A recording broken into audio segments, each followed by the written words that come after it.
Good morning, everybody. Welcome to the debrief. Geo, how is oneself? I'm good. Always a little bit perkier after the West Ham win. I think, I was feeling quite downbeat going into the Brentford game. We won. I felt really good for, 24, 48 hours after that. And then you start looking at the Everton game, you start getting a little bit nervous again because as nice as it was to beat Brentford and take one step forward, very quickly you find yourself taking two backwards. And I think it was a big test yesterday. As we were drawing and I could see the other results, I think it felt like it was going to be a missed opportunity because I wasn't blown away by anything Everton did. I wasn't blown away by anything we did either. But that's why I was getting a bit frustrated. But I felt both sides were trying to win the game. And it did always have a feeling that there could be another goal in this. It was just a case of who's going to get it. Now, I'll be honest with you, Charlie, I thought Everton were going to be the ones that got it. And that's just, I guess, the West Ham part of me. I thought they were going to steal the late winner. But winning a game late on is always the best way to win a game of football, I think, in terms of emotion. That height you get is, if you go 2-0 up after, when we beat Brentford, it was nice to win, but there wasn't that feeling of elation at full time because you were 2-0 up after 6 minutes, so you were leading for the entire game, really. You got used to winning. Yesterday, because we snatched it so late on and then scored another one, it got to the point where you're almost delirious by the full-time whistle. You're just laughing and celebrating, and that joy you get from a last-minute winner, I think, is unrivaled in life, to be honest with you. And I'm not saying it's the best feeling I've ever had. It's not. But in terms of how you get that feeling you get from a last-minute winner, I don't think you can get it from anything else. There's nothing quite like it that replicates it. Yeah, it was interesting because I felt the exact same thing, right? I was elated. I was shocked, shell shocked. Someone in the chat said shell shocked when I was doing the watch on yesterday, and that's exactly what it was. Like the second goal went in, and I was like, "Holy heck, we've scored!" Tomas Soucek's just scored a banger, and then the third one went in, and I was just like, "Oh wow, I felt like personally, I came out of it, and I felt like, do you know what? I feel like we've got away with that one. There was times where we've got away with games in the past and we've won. I've been really excited. I said on the last one, what was so nice about the last victory is I didn't feel like we got away with it. I felt like we fully 100% deserved it. This one, I think Everton fans could 100% feel themselves hard done by. And then I spoke to my mate, who's an Everton fan, about an hour after the game, and I said this to him, and he went, I disagree. I think you fully deserved it comparatively. And I was like, it was just really interesting for him to say that because I was expecting him to go, yeah, I can't believe we've not won that because I couldn't believe it, with the chances that they'd had. The penalty, for example, I think the penalty goes in, it's a completely different game. I think the Tomas Soucek block off the line, it's a completely different game. McNeil's shot at Areola. Exactly. There are plenty of opportunities to make it 2-0 or go 1-0 up earlier. I agree. I think it was a bit of a smash and grab. I'd feel hard done by if I was an Everton fan as well. But I think Everton fans have probably got used to it a little bit where, the last couple of games, against Brighton, they conceded an equaliser in the 95th minute, one winning 16 for them now. I think they've just got used to not winning. So it doesn't surprise them anymore, probably. Yeah, and they might feel they didn't do enough. I think if West Ham were Everton yesterday, we were at home and we played like Everton and ended up losing 3-1, I think I would feel like your friend does, which is now you deserve to win, because I would feel harsh on my team because that's what you do as a football fan. You're emotionally attached, and at times that emotions are heightened, sometimes good and sometimes bad. Sometimes you can go overboard with praise and positivity, but sometimes you can go overboard with negativity and criticism. And it's not on purpose. It's just a natural feeling because football or your football club means so much to you. It triggers emotions. And I know Tom, his dad, years ago, he's always said this to Tom, and Tom always quotes him. Tom will always quote him. And Tom's dad said to Tom when he was, I think, a kid, to be honest with you, wild advice give you as a child, but this is Tom's dad saying. Tom's dad said to him, in life, you'll change your missus, your house, your job, your car, but you'll never change your football team. And the only thing that's guaranteed to be with you right now when you die, Charlie, the only thing that's guaranteed is that you'll support West Ham. Nothing else is guaranteed in your life. What you've got in your life right now, there's nothing guaranteed when you die, bar supporting West Ham. Well, it's wild advice to give your child. I agree with that. Well, when you're a child, at least. When you're an adult, sure, I guess it's the sort of thing you can say and understand. I agree, but My point stands. The only thing that's guaranteed to be with you when you pass away, Charlie, is that you're a West Ham fan. Yeah. You might not live there. Something might have happened to your missus. She may no longer be with you. Hopefully, she doesn't die before you, but she might do. But anything can happen. Anything can happen in life. The only thing that you know will be with you is your football club. It was a. I think after the game, I felt that sort of jubilation, that elation, that idea of. I said it to someone else. I said, "Did we deserve it? Probably not. Do I care? Definitely not." Like, I think sometimes we can. I think sometimes we can overanalyze ourselves into a hole a little bit, and then forget actually. Do you know what? What a result! We went away to a team that, although listen, Everton aren't flying. Obviously, the table. This is the one time the table lies a little bit because of the points deduction and whatnot. But although they're not flying, that's a team who typically we would really struggle against just because of the way they play. And I think we did for a lot of it. Like the way I was really impressed by their, I said it to you at half time, and it continued to be the case. Their directness and the speed at which they do it. Because we're relatively direct, but we tend to do it relatively slowly compared to what Everton were doing, which is Pickford gets the ball, bangs it out. You know, I was watching the when I first woke up about 2 minutes ago. I was watching the highlights back, and the first one Sky Sports had is the Beto's first chance, the one where he shoots basically directly at Areola. And again, it's like 2 passes straight through the middle, no messing. You know, Tarkowski to Dwight McNeil to Beto shoots. It's like straight, no messing. We're going straight through the middle. And I was really impressed by the way they played. And I would compare it somewhat, and this is going to be an insane thing to say, to Arsenal, in the sense that Arsenal, I felt like understood the assignment against West Ham, against David Moyes' West Ham, which is when you're out of possession, you get back, you get into a solid defensive formation as quickly as possible, because once you're there, West Ham will really struggle to break you down, and then they're going to hit you with the razzmatazz going forward, right? Which is Arsenal's razzmatazz is a lot more razzmatazzy than what Everton's have, whereas Everton are like bosh bosh bosh. But it's that similar vibe, and I felt like they did it relatively well. It's just after so many weeks and months, I guess, of talking about West Ham are nothing without Paquetá, they're nothing without Kudus, they're nothing without Bowen. Bosh, headed goal, Kurt Zouma. Bosh, Tomas Soucek, belter. Bosh, Edson Alvarez, Manuel Lanzini-esque chip. It's just kind of beautiful to watch. It's just kind of beautiful set of goals.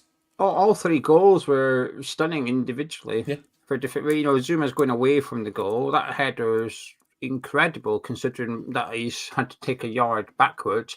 Soucek, I didn't realise that at the time. I watched the highlights back today.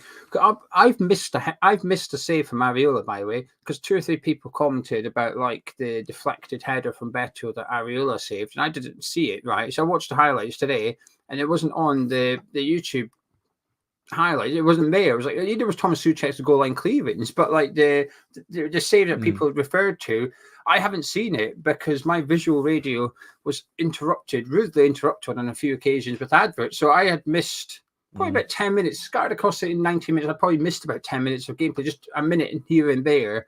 And at one point, it went from like the 36th minute all the way back to the 30th minute. Hang on a minute.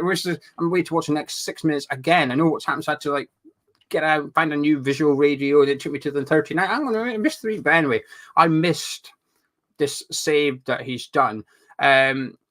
But all 3 goals were fantastic individual efforts. But what I hadn't seen was Tomas Soucek had to backtrack to get the ball from Kudus. That cross from Kudus, I assumed it landed at Soucek's chest.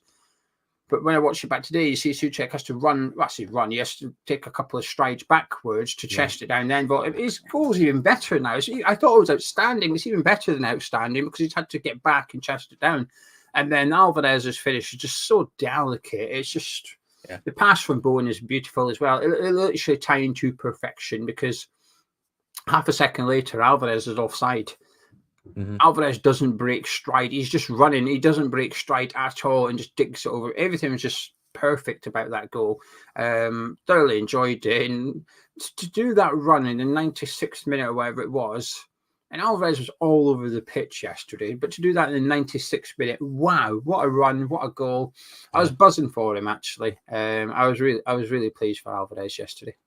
The confidence to do it first time, just to roll it into it and to not panic as a defensive midfielder, you're not going to get a huge amount of chances. So it makes sense that, when Alvarez gets within shooting range, about 25 yards, he starts to wind one up, the crowd start to say shoot, and we used to see it with Declan Rice all the time. He'd get into those positions and then start absolutely swazzing it for top bins like it was going to happen every single time. It understands when you're a defensive midfielder, you're probably going to take these opportunities. You're probably going to do whatever. So in the 96th minute, like you're saying, to be running at full pace, sprinting forward, to not snatch at it, to actually calmly go to know, because as Pickford's coming towards him, he's probably going to have in his head, right, I'm thinking about this, I'm going to chip him, I'm going to do it. And to have the presence of mind to be calm enough to pull it off and then to actually pull it off is something different. I mean, that was his reaction. And again, I got really probably too excited, maybe overly excited about the way the team were celebrating together in the last game. But there was a shot at one point when he was celebrating and everyone's piled on top of him. Everyone's just sort of lying on top, fully just lying on top of him.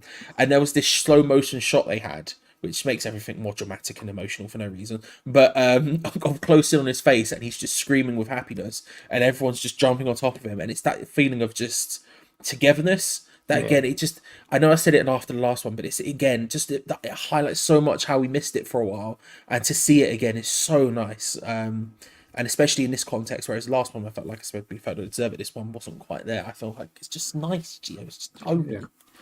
Right then, let's take some comments before we do. Just one point in direction of SofaScore. It's a free app. It's completely free. There's no sign-ups involved. It's free to download. Please use the link in the description below. That's important for us. It's not important for you per se, but for us it is, because we don't get credited with your download should you not use the link. Or you can scan the QR code that's next to Charlie. Now, a little technology tip. If you're watching on your phone, you're thinking, I'm going to scan it. I'm on my phone. If you screenshot your phone right now, screenshot it. Then when you go into your photos, if you tap on the QR code, it will load up. Charlie's got the SofaScore app there.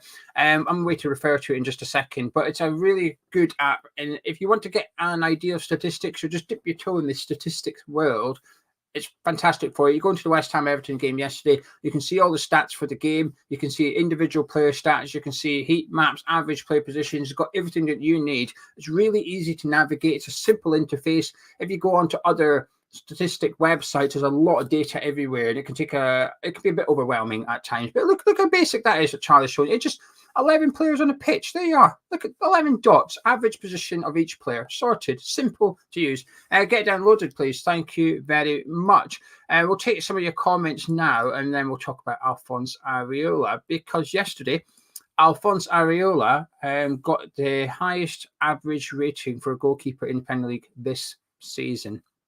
When you think at how many games there's been, so everybody's now played, let's just say, played 27 games, so half the league, so 270 games of Premier League football, 270 games, which means 540 goalkeepers performances. Alphonse Areola's 1 out of 540. There's another 26 Areolas on that list somewhere, but he's number 1 out of 540 goalkeepers this season for his performance yesterday.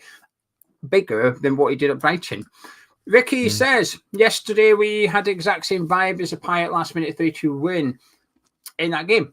Everton missed a pen, plus I watched the old Tokuga game review, and you were also with the same vibe. I just want to, first of all, that was a wild season. That was a wild season. I hope when Ricky watched that, the other thing that he came to mind was, man, these boys have got much better than they were. I want to see that progression, that sense of growth. Probably not, if we're being honest about it. But that was a wild season, to be fair.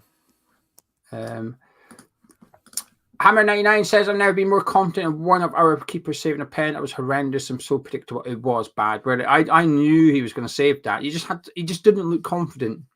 See, this is the thing. I was too busy remembering Areola's penalty record, and I was like, oh, he's going to score. He's going to score. And I was like, and I wasn't shocked that they gave it to him, because I was like, if you've got a striker out of form, the easiest thing to do, give him the penalty just so he can get a goal, sort of thing. He's a couple now, though, isn't he? He has. That's what someone in the chat said after.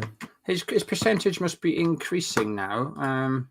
That's what someone in the chat said to me after, because I was in the throes of it. I was like, oh my god, Ariel's penalty, no, no, no, no, no. Like, I had all this running through my head, and I was saying it out loud. And after the fact, someone sort of brought up to me, he saved a couple in a row now. It's happening. He saved total non-saved pens 41, total pens saved 4. Like Doesn't include yesterday's one yet. So according to Transfer Market, he saved 4 out of 45. That can't be right. Surely that's wrong. Oh, it's bad. He saved one against Chelsea. Enzo Fernandez took the pen and he saved that one. It's better. It's getting better, I think, is the point. Yeah. Now I'll still be concerned next time he pops up. According to Transfer Market, the following people have scored against Alphonso Areola for West Ham. We've got Saka, McBurney, Jay Rodriguez, Douglas Luiz, Mo Salah, Alexis McAllister, Sebastiano Esposito, Erling Haaland, and James Ward-Prowse. Love that. But Beto was not looking confident, bless him. No. And after it, he looked so distraught. I mean, do you want to talk relief? That guy's celebration when he scored, I thought he was going to burst into tears at one point. Yeah, he's running around like he just scored a worldie in 90th minute. So he's like, right, remember the name. Remember, we will, mate. You missed the pen. We're not forgetting that one anytime soon. Razor says one thing Moyes has is luck, that's for sure. 3 top players brought in by Tim saves him yet again. And add Bowen, Moyes' best buy. Paqueta, who subtly got in, and at last Areola claiming the number 1. Moyes out. James says spot on, Charlie. Yes, go on. I don't think I would say it's probably a bit harsh, because I would make the argument this is exactly what the system's set up to do. Don't get me wrong, I agree. I thought Everton deserved to win, but I do think this is exactly what the system's set up to do. Maybe not 2 last-minute winners like that, but set up, defend, have them stretch it out, and then bang them on the break, sort of thing. McBurney was against Fabianski. He was Areola went off with his bust lip. Transfer Market made an error. Ooh, that's a solid shout. Transfer Market out. And also Gary said he failed to save about 9 of Blackburn's pens. That was the one when we got knocked down. Areola didn't save a pen. The one thing I'll say about Razor is that there is an element of luck about yesterday as a manager, because up until the substitution, I think tactically, I think it was pretty even. I think there wasn't much between the two teams. I think they were creating better chances. I think we were quite wasteful with the ball in the final third. But I still give huge credit to his substitution, which was to take off James Ward-Prowse, put Cam Phillips and move Tomas Soucek forward. Because I would argue that with Soucek's winner, that tactical switch has worked. It has paid off. Had he not done that, would Soucek have been there? I'm not sure. So I will criticise Moyes a lot. Listen, I think Areola's bailed him out yesterday, but I do think that tactical switch, that substitution, was key. The Antonio for Paqueta, it made sense at the time. I don't think Paqueta had a good game. It didn't really impact the remaining part of the match. I don't think Antonio did anything that massively contributed to what happened, but I think this Phillips for Ward-Prowse substitution was key, or would become key. Now, for between the sub happening and Soucek's goal, nothing really suggested that it was an important substitution. It hadn't really worked per se. Had it not worked, it just hadn't done anything to positively impact our play. But as soon as Soucek scores that winner, I'd argue that sub's now paid off immediately. As soon as that one goes in, that's it. It turns into a successful one. But Areola bailed us out up until Soucek's goal. You know, Areola was... I gave Alvarez my man of match. Maybe I should have gave it to Areola. I don't think there's much between them. Spoiler, I'm doing player ratings with Gonzo tomorrow. Spoiler, they're both getting a 10 from me. I'm not giving 2 players a 10 in the same match this season. They're both getting one, yes. I thought both of them were magnificent. But there is an element of you cannot rely on your goalkeeper being man of match to keep you in games and win games. But then that's why you buy a top goalkeeper. I've seen Alisson pull off world-class saves for Liverpool to keep them in the match. And this is why you buy top players, because they have that individual quality to do something. And it's not like we were playing a team in Everton that haven't spent money. That team cost they might not all be there, i.e. it will be, but that squad, to get to this point, they've also spent hundreds of millions. They've just spent it really badly. Beto up front will cost over 20 million. It's not like he's some unknown from the Belgium league. So it's a difficult one. Was it lucky? I think I wouldn't say lucky. I would say it was a smash and grab. Yeah, I agree with that. Yeah, and I would say Areola. When your goalkeeper's a man of match, I think that tells you a lot. And yeah, I'd agree with that. Even if I've given man of match to Alvarez, I've still given it to the defensive midfielder. So my two best players were the goalkeeper and the defensive midfielder. So I half agree what Razor's saying. James says, spot on to yourself. It was a game of moments and chances in the end. We took our chances and Areola's performance helped. Gary, just reminding people, if you're enjoying this video and still happy, please hit the like button. Helps the channel massively. And if you haven't subscribed, what are you doing? It's free. That's Gary's words, not mine, but also I would like to just reiterate what Gary's saying. Please do click thumbs up and also subscribe. Paul says Alvarez should be our captain. Energy in last minute of game to get box to box and composed finish. Best signing of last summer. Nick says Areola. Give him hammer you now. Even if Bowen gets 30 goals this season, Areola will still deserve it. William says good win, but worrying when our keeper is 9 out of 10 each game. Nick missed the match but won a match bingo. So that's another winner we've had on match bingo. Now that's 7 people we know that have subscribed to Hammer's Chat, downloaded it via Hammer's Chat, and gone on to win money. I was so annoyingly close. Can I just say to you very quickly? I was 1 away from the full house. I needed close. I needed 6 minutes of stoppage time, and it was 5. I was 1 minute, literally 1 minute on that fourth, and they played over 6 minutes of stoppage time in the end. Fuming. I got on the one last time, the 4-2 win one. I had a goal, like, where it says you can get a goal on 15th, 25th, those ones, and we scored. It was like, I think it was the 5th, and we scored on the 4th and the 7th, on the 6th, or something like that, or it was the 6th minute, and we scored on the 5th and the 7th, and I was like, how the hell have I managed to miss this? I will never know. Yeah. All right, let's see what you're saying. Keep your comments coming in. Lewis said, I struggle to feel great about these performances because Areola won't always be able to produce this sort of form. He's on fire at the minute. He's always in the right position at the right time. Jordan I would say that's fair, but I would also say you would hope the rest of the team wouldn't produce a performance where he'd have to be like that every week as well. I think we produce those performances too much, though. How often does Areola man match? Go back to what someone just said about how, like, most weeks. I think, recently when we've been in horrendous form, more often than not. But I would say at the beginning of the season, there was a lot more. You even go back to the start of the season when we beat Brighton 3-1. He was probably I gave him man of match that game, I recall, and that was late August, start of September. Yeah, but we had a lot more wins since then. A lot more wins. Jordan said, big difference between Areola this season is consistent game time, allowing him to be sharp. He was epic for Fulham when he started week in, week out, and now we're getting that from him. Yeah, I think it's nice to know. I mean, like, I've always been very happy with our 2 good goalkeeper situation, but it's nice to see him just come in and stamp and go, this is mine now, given the fact that we know Fabianski is somehow still here. It's one of those ones where I would have expected him to have left already. So the fact that he's come in and just, like, really put a step on it and said, no, this position's mine, is really, really nice to see. Jake says we was lucky, we got battered. Ambrose is just confirming what we've told you. SofaScore app is a ripper. So much good in it. There you go. If you don't believe me and Charlie, Ambrose is giving us a nice review.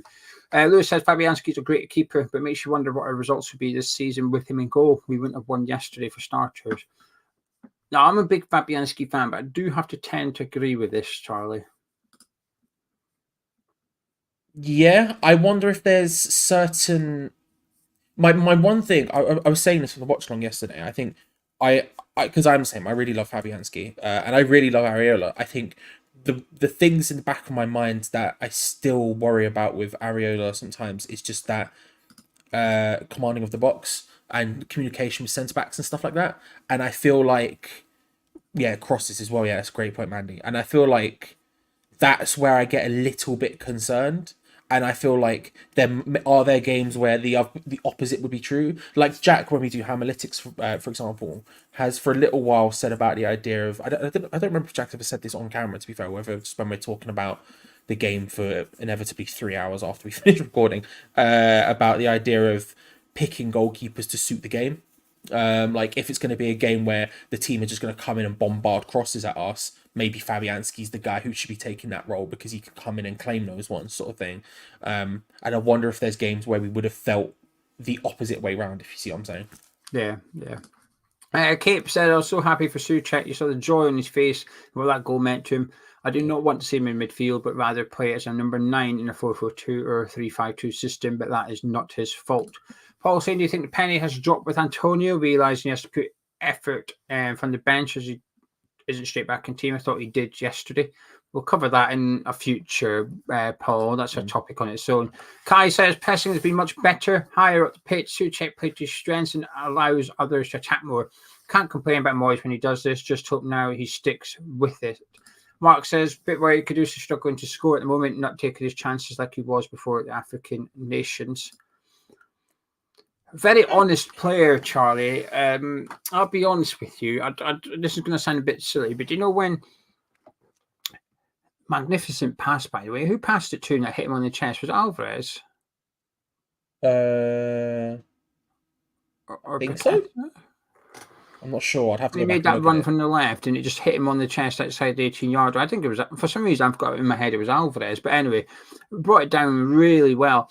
I thought there was enough contact from Tarkowski to go down for a pen. Yes. Yeah, I'd agree with that, yeah. I did. Probably. I think it wasn't like a stonewall pen, no.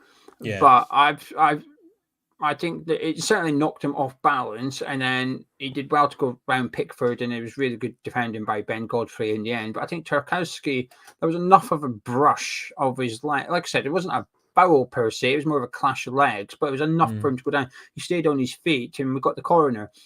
And in the first half, when he did that run down the left-hand side when it hit Godfrey in the hand, which didn't get looked at, despite, and then later on we'd see Kurt Zouma's one.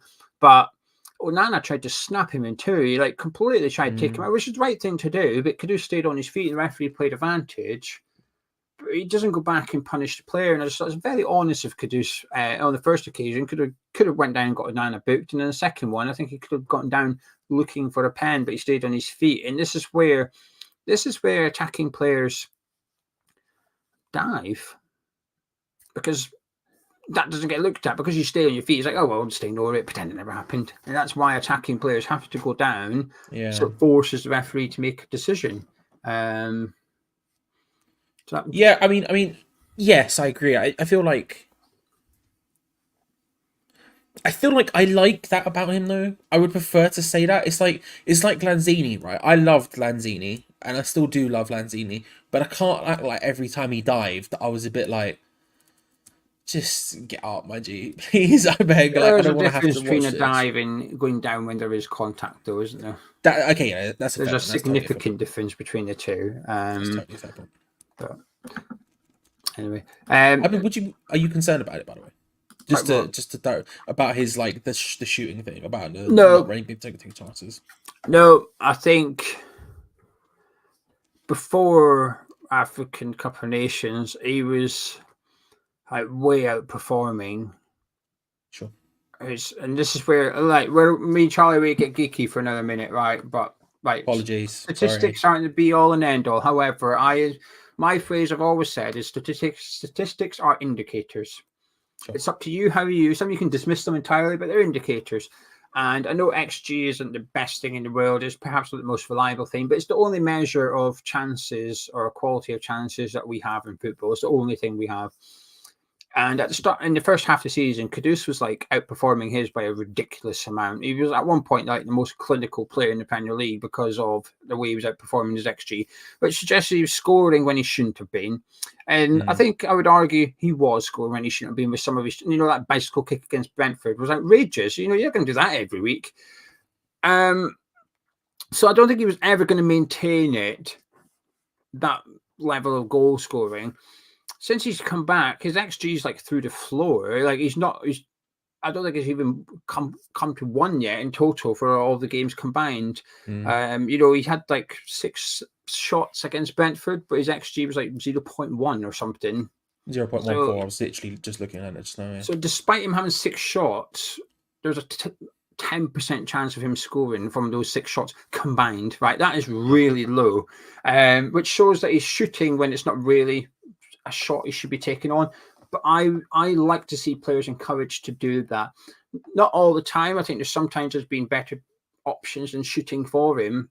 But generally, I like a player taking a shot on. It might get, you just don't know what happens. It might go out for a corner. We score from that corner. It might fall to Jared Bowen. We've seen on occasions where we have taken a shot, it's got deflected and it's fell to the feet of our own player. And now suddenly he's facing the goal, no one around him because of that deflection.